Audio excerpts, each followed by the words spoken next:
এটা আমি বলছি না যে আমি যা বলছি সব সময় ঠিক বলছি, কিন্তু একজন পেশাদার সাংবাদিক হিসেবে বা একটি গবেষণা প্রতিষ্ঠানের সঙ্গে যুক্ত একজন মানুষ হিসেবে আমি সব সময় তথ্য উপাত্তের সত্যতা, যৌক্তিকতা সম্পর্কে একটু সজাগ এবং সতর্ক থাকবার চেষ্টা করি।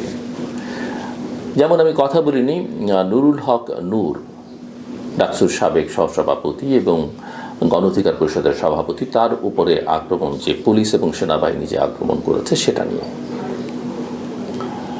এটা খুবই দুঃখজনক যে সেই আওয়ামী স্টাইলেই আওয়ামী লীগের সময়ে কালে যেভাবে পুলিশ সবার উপরে আক্রমণ করেছে সেভাবেই ঘটনাগুলো ঘটছে। নিঃসন্দেহে দেখতে একই রকম মনে হয় এবং এটা খুবই দুঃখজনক, কিন্তু পারিপার্শ্বিক বিষয়গুলো একটু বিবেচনার দাবি রাখে।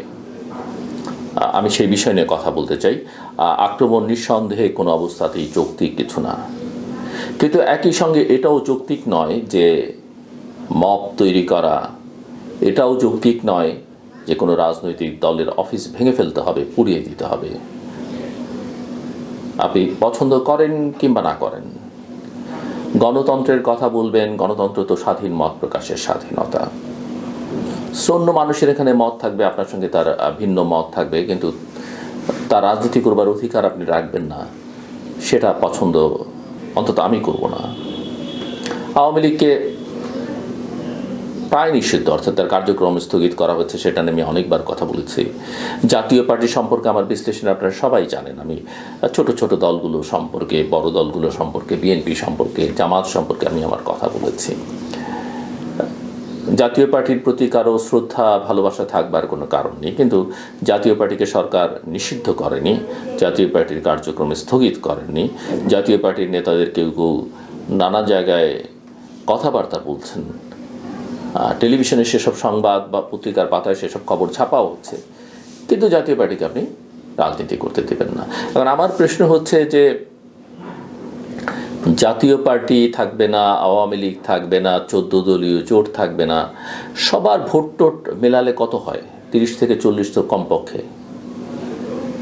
তো আপনি দেশের 30-40 এমনকি 20 ভাগ মানুষকেও বাইরে রেখে গণতন্ত্র প্রতিষ্ঠা করবেন কিভাবে? স্বাধীন মত প্রকাশ সেটা কিভাবে করবেন? শেখ হাসিনার আমলে আমরা লড়াই করলাম, সংগ্রাম করলাম সংবাদ মাধ্যমের স্বাধীনতার জন্যে, মত প্রকাশের স্বাধীনতার জন্যে, গণতন্ত্রের জন্য, ভোটাধিকারের জন্য। ভোটাধিকারের সঙ্গে তো মত প্রকাশের একটা সম্পর্ক আছে। মানুষ যখন ভোট দেয় সে তো তার মত প্রকাশ করে। তো আপনি সেটা করতে দেবেন না, আমি সেটা করতে দিব না, তাহলে বিচারটা করবে কে? তাহলে তো আদালত দিয়ে বা নির্বাহী বিভাগ দিয়ে দেশ চালানো যায়, ভোটের কোনো দরকার নেই।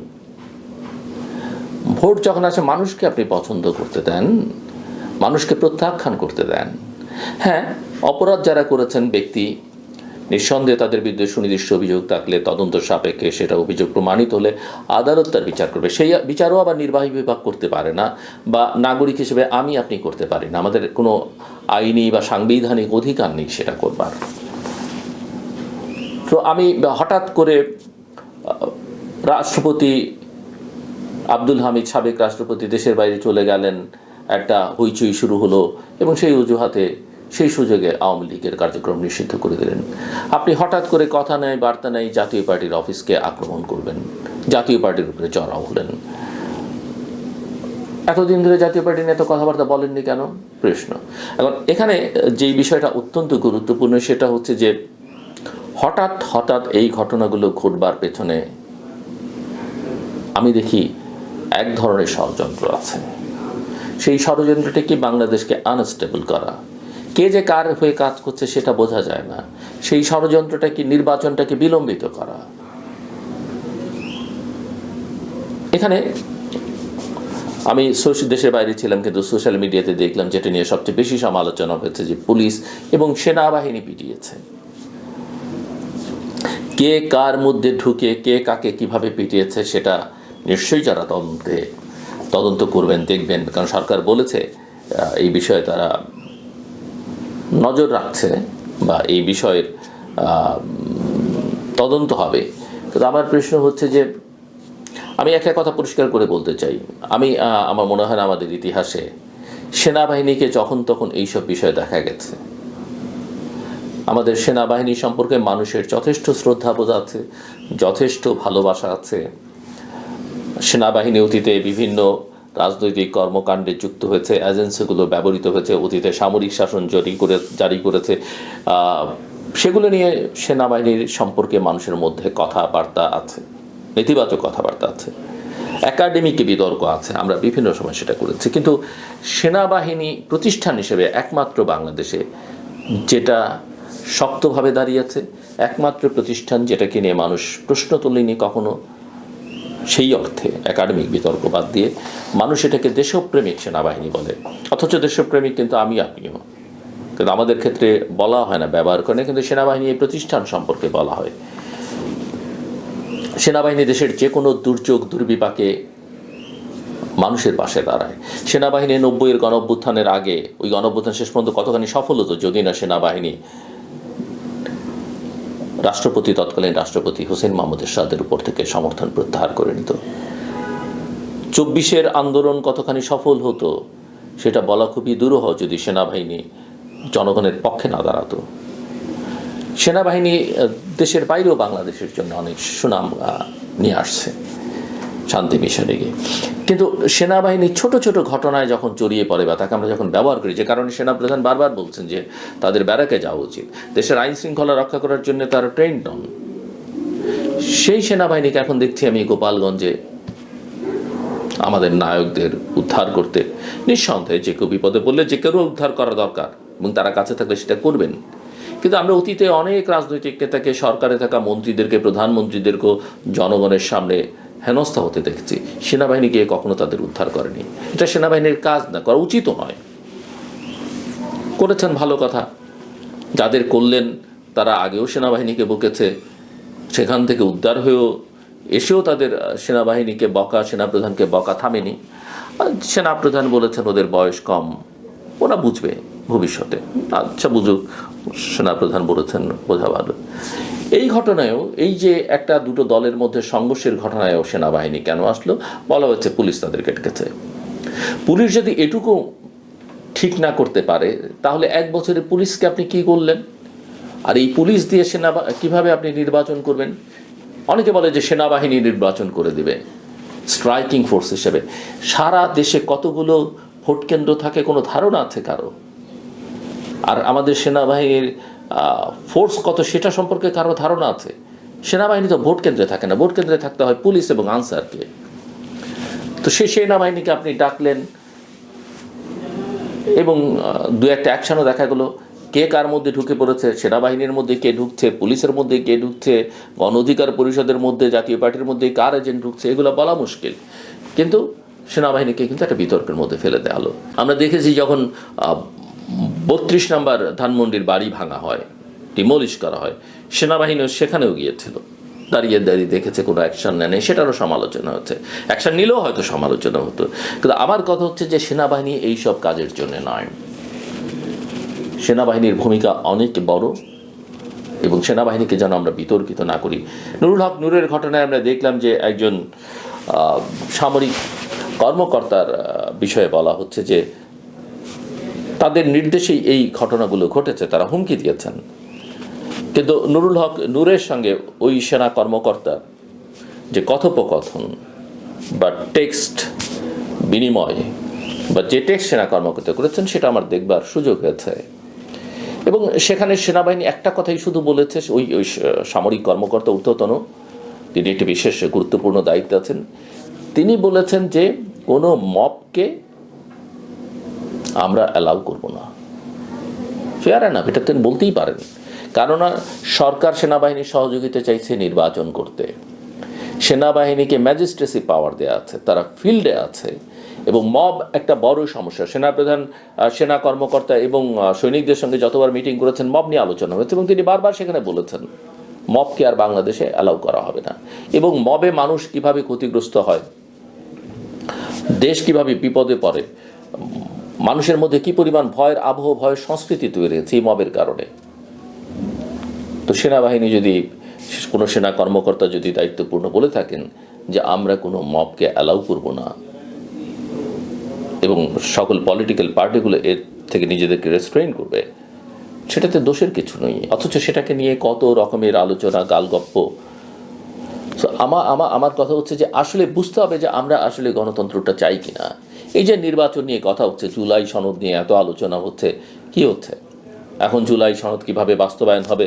এখন দেখছি ঐকমত্য কমিশন সনদ একভাবে তারা প্রস্তাব করবেন, সবাই স্বাক্ষর করবেন কিনা সেটা নিয়েও তারা নিশ্চিত নন।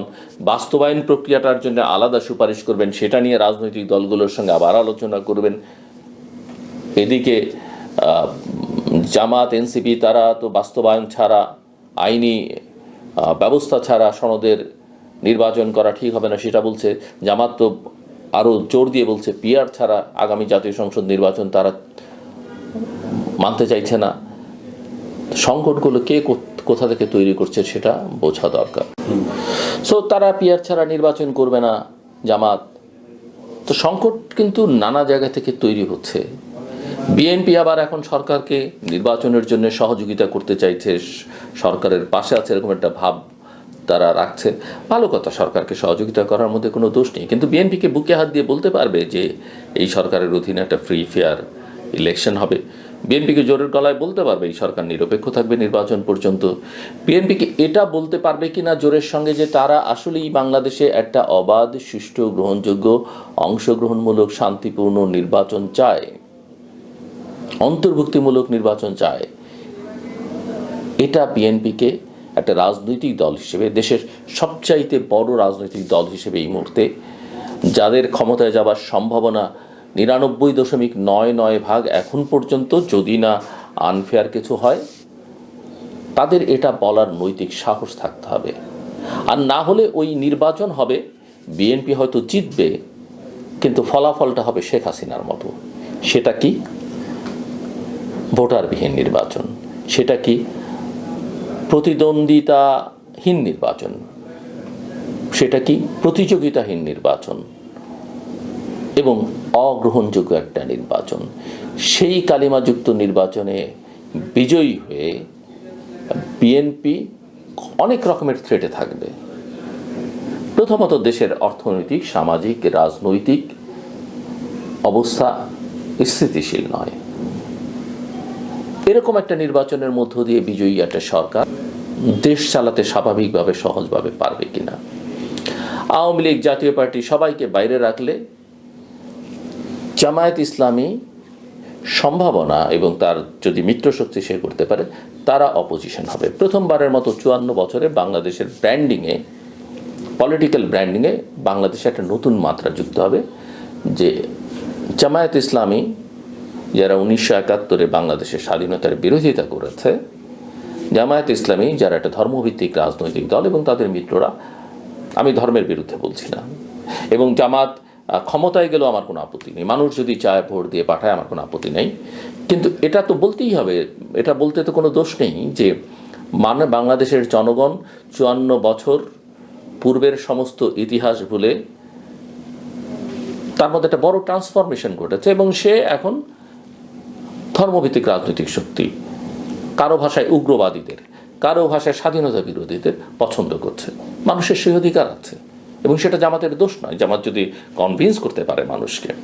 সো আমি যেটা বলছিলাম যে জামাত বিরোধী দলে থাকবে, বাংলাদেশের ব্র্যান্ডিংয়ে, ইমেজে নতুন একটা মাত্রা যুক্ত হবে।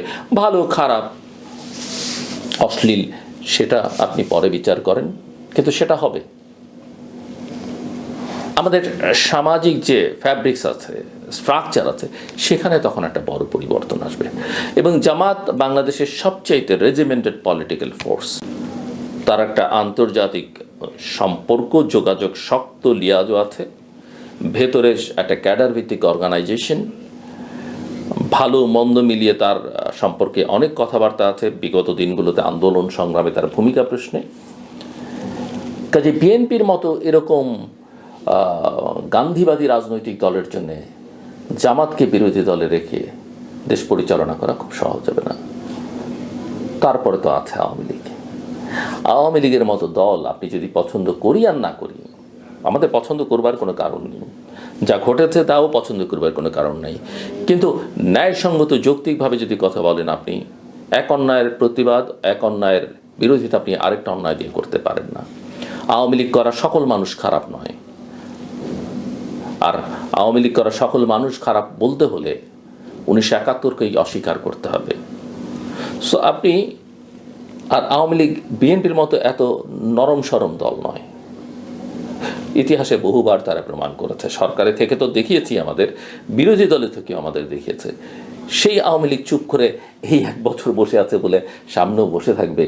আর আওয়ামী লীগেরও তো কিছু মিত্রটিত্র দেশের বাইরে আছে, তারা চুপচাপ বসে থাকবে মনে করবার কোনো কারণ নেই।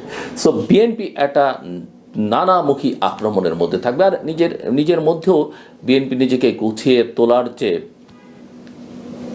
তৎপরতা, সেটা কিন্তু খুব একটা দৃশ্যমান নয়। ক্ষমতায় যাবেন এই স্বপ্নে বিভোর, হয়তো যাবেনও, কিন্তু পরিস্থিতি কিভাবে মোকাবেলা করবেন সেটার জন্য আমরা দেখি না। আর ওই যে নির্বাচন নিয়ে বললাম, এটা পরিষ্কার, আমি যতদূর বুঝি আওয়ামী লীগ কোনো অবস্থাতেই প্রফেসর মোহাম্মদ ইউনূসের নেতৃত্বে কোনো অধীনে কোনো ইলেকশনে যাবে না। কিন্তু দোষটা কিন্তু সরকারের উপরেই চাপবে, এবং কিছুটা দায় শেষ পর্যন্ত বিএনপিকেও নিতে হবে, অন্যান্য রাজনৈতিক দলকে নিতে হবে, যে তারা আওয়ামী লীগকে বা আওয়ামী লীগের মিত্রদের বাইরে রেখে একটা একপেশে নির্বাচন করেছে। এখন যদি বলেন হ্যাঁ ওরাও তো করেছে, তাহলে আমরা করবো না কেন?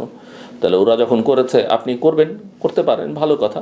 তাহলে আর ওই ন্যায়ের কথা, গণতন্ত্রের কথা, অন্তর্ভুক্তির কথা, সেগুলো বলা মানায় না। হ্যাঁ, আমি বলছি এখন আপনি আমাকে আওয়ামী লীগের দালাল বলতে পারেন, কিন্তু যারা দালাল বলেন আমি নিশ্চিত তারা আমার মতো সাফার করেননি, আমার মতো বিরোধিতা করেননি। হ্যাঁ বলবেন আমি রাস্তায় নেমেছি, আপনি এক রাস্তায় নেমেছেন, আমি 10 রাস্তায় ফাইট করেছি। যদি চ্যালেঞ্জ করেন একেবারে তথ্য প্রমাণ সহ, সবাই জানে, জেনে যদি আপনি উটপাখির মতো মাথা লুকিয়ে না জানার চেষ্টা করেন, আমার কিছু বলবার নেই। এবং ভবিষ্যতে করব, আওয়ামী লীগ, বিএনপি, জামাত সরকারে যে থাকবে, অন্যায় ভুল যে করবে, আমার কাজ হচ্ছে, আমার পেশা হচ্ছে সেটাকে চ্যালেঞ্জ করা, প্রশ্ন তোলা। এই কাজটা আমি করতেই থাকবো। প্রফেসর মোহাম্মদ ইউনূসের মতো এত সজ্জন ব্যক্তি, এত বড় মাপের মানুষ, আর তাকে কিভাবে দেশের কাজে লাগানো যায় তিনি যখন দায়িত্ব নিয়েছেন, সেই বিষয়ে নিয়ে আমার একাধিক ভিডিওতে কথাবার্তা আছে। কিন্তু আমি যখন দেখছি যে তিনি পারছেন না, তার পারিষদবর্গ নিয়ে তিনি ব্যর্থতার পরিচয় দিচ্ছেন, এবং তিনি নিজেও স্বীকার করেছেন তারা অভিজ্ঞ নন, আমার কাজ তো করতেই হবে সমালোচনা। কে ক্ষমতায় থাকলেও তিনি আমার ভাই না, বোন না, মা না, বাবা, তিনি কত আন্তর্জাতিকভাবে পরিচিত সেটা দেখা আমার দায়িত্ব না। আমি জনগণের একজন হয়ে আমার পেশাই হচ্ছে এটা, প্রশ্ন তোলা, চ্যালেঞ্জ করা, এবং সেই কাজটাই আমি করছি। সব মিলিয়ে আমি ভালো কিছু দেখছি না। যদি আমি ভালো দেখতে চাই, যদি আমি ভালো কথা বলতে চাই, যদি আমি মানুষকে অনুপ্রাণিত করতে চাই, যদিও আমি তরুণদের স্বপ্ন দেখাতে চাই, আমি আশা করি সেই দিন সত্যি আমাদের সামনে আসুক। আমার কথা শুনবার জন্য অসংখ্য ধন্যবাদ। আপনাদের সবার জন্য শুভকামনা।